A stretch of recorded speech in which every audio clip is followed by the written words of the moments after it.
Hello বন্ধুরা, আসসালামু আলাইকুম। আজ আমি একটা অনুরোধের ভিডিও নিয়ে এসেছি।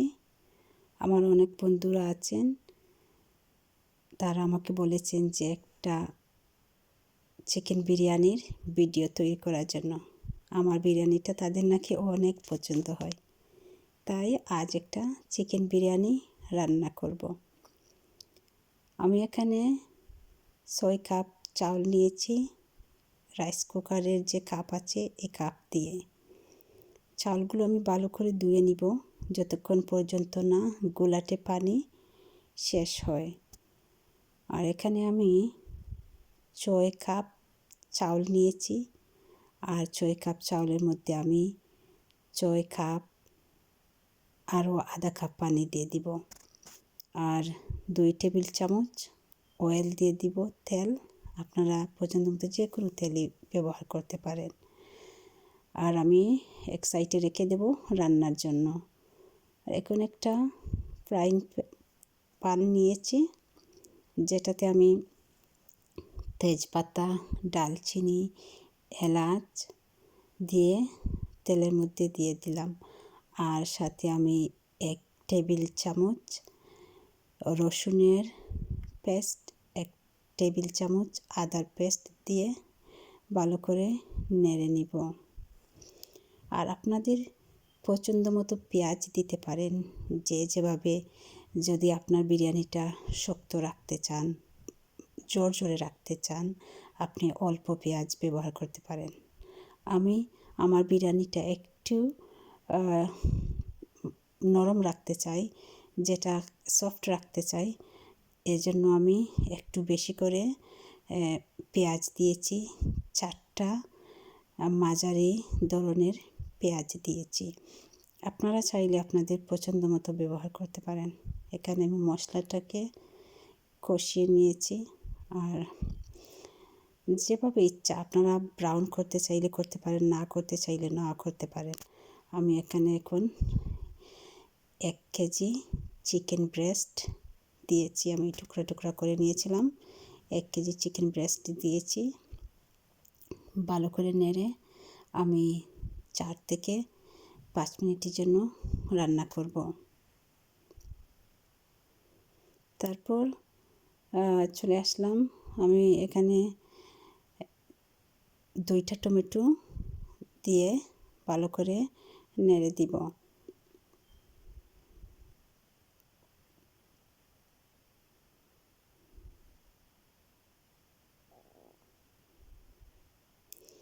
আর এরপর আমি 2টা ক্যারট এভাবে টুকরা টুকরা করে কেটে দিয়ে রেখেছিলাম। আমি ক্যারটটাও দিয়ে আমি ভালো করে নেড়ে দিব।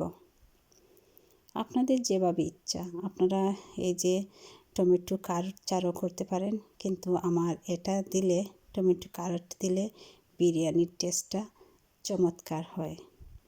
আমি এখন 2 থেকে 3 মিনিট রান্না করলাম। তারপর ভালো করে নেড়ে আমি মশলাগুলো দিয়ে দেব।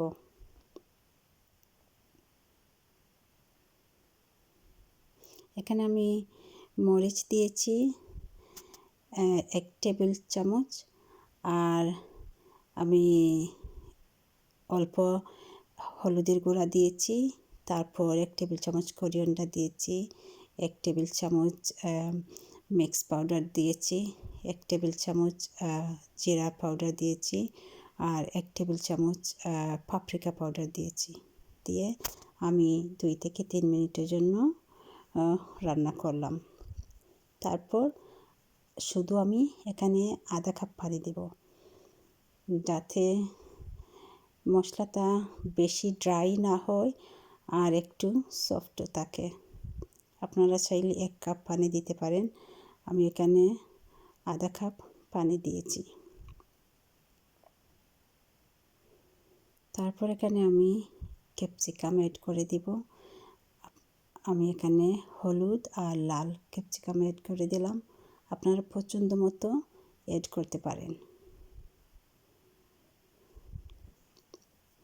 তারপর আমি ভালো করে নেড়ে স্লো হিটে 2 থেকে 3 মিনিট রেখে দেব।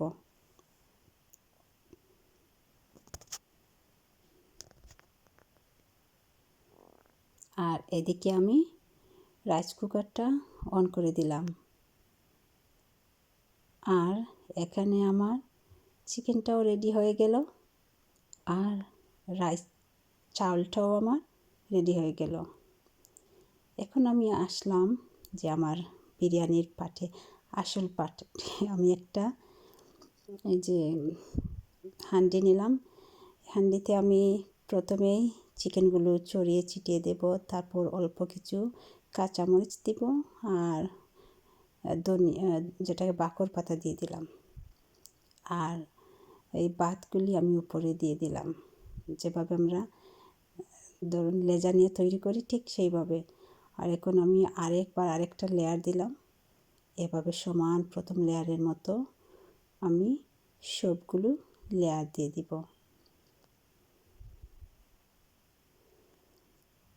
আপনার যেভাবে ইচ্ছা রান্না করতে পারেন। রান্নারতে চমৎকার স্বাদ আনার জন্য আপনার মনে একটা আনন্দ থাকতে হবে। কীভাবে রান্না করবেন, যেভাবে, রান্নার কোনো নিয়ম নাই, আপনার যেভাবে ইচ্ছা আপনি রান্না করতে পারেন। আপনার আপনার মনে যদি তৃপ্তি থাকে, মুখেও মজা লাগবে।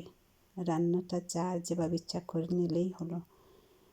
কেউ মশলা বেশি খান, কেউ মশলা বেশি কম খান, মশলা তেমন যায় আসে না। মশলা ছাড়াও রান্না স্বাদ আসে, খুবই মজা হয়।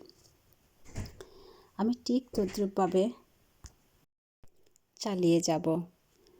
আপনার এই বিরিয়ানির স্বাদটা আপনি কোনো দিনই ভুলতে পারবেন না। চমৎকার একটা স্বাদ আসবে যদি আপনি এভাবে রান্না করতে পারেন।